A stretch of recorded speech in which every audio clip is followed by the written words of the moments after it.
ಏನಿವತ್ತು ನಮ್ಮ ಸ್ನೇಹಿತರಾಗಿರ್ತಕ್ಕಂಥ ನಾರಾಯಣವರ ಹುಟ್ಟುಹಬ್ಬದ ಪ್ರಯುಕ್ತ ಬಹಳ ಸಡಗರ ಸಂಭ್ರಮದಿಂದ ಏನು ಅವರ ಒಂದು ಹುಟ್ಟುಹಬ್ಬವನ್ನ ಆಚರಿಸ್ತಾ ಇದ್ದೀವಿ.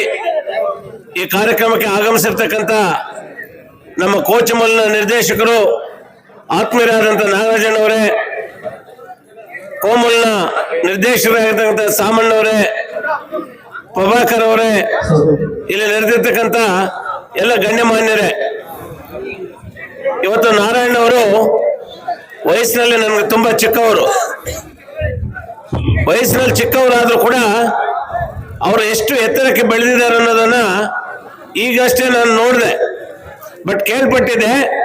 ಇವತ್ತು ನಾವು ಮುಳಬಾಗಿಲಿಂದ ಬರುವಾಗ ಗಡ್ಡೂರಿಂದ ಹಿಡಿದು ಮುಡಿನೂರಿಂದ ಹಿಡಿದು ಅಲ್ಲಿ ಯುವ ಪಡೆ ಅವರನ್ನು ಯಾವ ರೀತಿ ಬರಮಾಡ್ಕೊಳ್ತಾ ಇತ್ತು, ಅವರ ಹುಟ್ಟುಹಬ್ಬವನ್ನ ಅಲ್ಲಿ ಯಾವ ರೀತಿ ಆಚರಣೆ ಮಾಡ್ತಾ ಇದ್ರು ಅನ್ನೋದನ್ನ, ಅವ್ರು ಯಾವ ರೀತಿ ಜನಮನ್ನಣೆಯನ್ನು ಗೆದ್ದಿದ್ದಾರೆ ಅಂತಕ್ಕಂಥದನ್ನ ಅದು ನಮ್ಗೆ ತೋರ್ಪಡಿಸ್ತದೆ.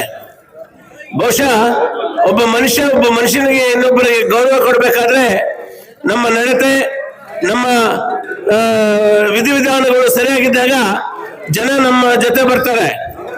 ಇವತ್ತು ನಾರಾಯಣವರು ಇವತ್ತು ಸುಮಾರು ಸಾವಿರಾರು ಯುವಕರು ಇವತ್ತು ಸೇರಿ ಬಹಳ ಸಂಭ್ರಮದಿಂದ ಇವತ್ತು ಅವರ ಒಂದು ಹುಟ್ಟುಹಬ್ಬವನ್ನು ಆಚರಣೆ ಮಾಡ್ತಾ ಇದೆ ಅಂತ ಹೇಳಿದ್ರೆ, ಅವರ ಹೃದಯಗಳಲ್ಲಿ ಎಷ್ಟು ಮಟ್ಟಿಗೆ ಅವರು ಸ್ಥಾನವನ್ನು ಗಳಿಸಿದ್ದಾರೆ, ಅವರು ಎಷ್ಟು ಮಟ್ಟಿಗೆ ಒಂದು ಜನಮನ್ನಣೆ ಪಡೆದಿದ್ದಾರೆ ಅನ್ನೋದನ್ನ ನಮ್ಗೆ ತುಂಬಾ ಖುಷಿ ಆಗ್ತದೆ. ನಾನು ದೇವರಲ್ಲಿ ಪ್ರಾರ್ಥನೆ ಮಾಡ್ತಕ್ಕಂಥದ್ದು, ನಮ್ಮ ಸ್ನೇಹಿತರಾಗಿರ್ತಕ್ಕಂಥ ನಾರಾಯಣವರು ನಾನು ಬಹಳಷ್ಟು ಕೇಳ್ಪಟ್ಟಿದ್ದೇನೆ.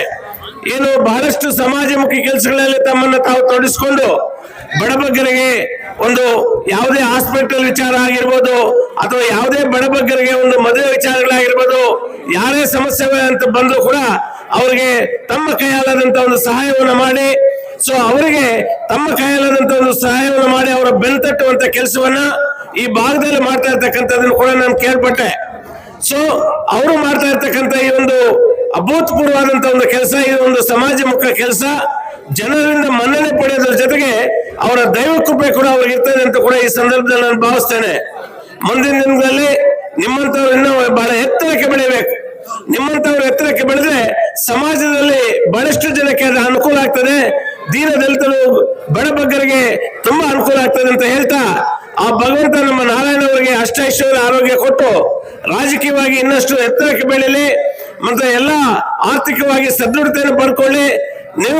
ನೀವು ಆರ್ಥಿಕವಾಗಿ ಸದೃಢವಾಗಿದ್ರೆ ಬಹಳಷ್ಟು ಜನಕ್ಕೆ ಅದು ಅನುಕೂಲ ಆಗ್ತದೆ ಅಂತ ಸಂದರ್ಭ ಹೇಳ್ತಾ, ಆ ಭಗವಂತ ನಾರಾಯಣವರಿಗೆ ಅಷ್ಟೈಶ್ವರ್ಯ ಆರೋಗ್ಯ ಕೊಟ್ಟು ಸುಖ ಶಾಂತಿ ನೆಮ್ಮದಿಯನ್ನು ಜೀವನದಲ್ಲಿ ಕೊಟ್ಟು ಸದಾ ಅವರನ್ನ ದೇವರು ಹಸನ್ಮುಖನಾಗಿ ಇಟ್ಟಿರಲಿ ಅಂತ ಹೇಳಿ ಆ ಭಗವಂತನ ನಾನು ಪ್ರಾರ್ಥನೆ ಮಾಡಿ ಈ ಕಾರ್ಯಕ್ರಮಕ್ಕೆ ನನ್ನನ್ನು ಕರೆಸಿ ಕೆಲವಾರು ಮಾತುಗಳನ್ನು ಆಡುವಂತ ಅವಕಾಶವನ್ನು ಕೊಟ್ಟಂತ ಈ ವೇದಿಕೆಯಲ್ಲಿರ್ತಕ್ಕಂಥ ಎಲ್ಲ ಗಣ್ಯರಿಗೆ ನನ್ನ ಮಾತನ್ನ ನಾನು ನಮನಗಳನ್ನು ಹೇಳಿ ನನ್ನ ಮಾತನ್ನು ಮುಗಿಸ್ತಾ ಇದ್ದೀನಿ.